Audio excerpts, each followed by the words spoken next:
Definitely KNH will achieve better quality healthcare services to the population, better visual outcomes, which translates to better economic times for everybody.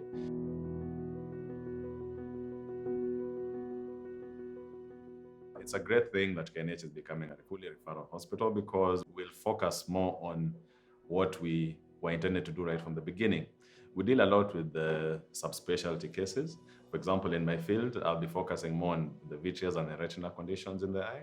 And I believe that will make me a better person and will make me better offer services to the clients who will be coming.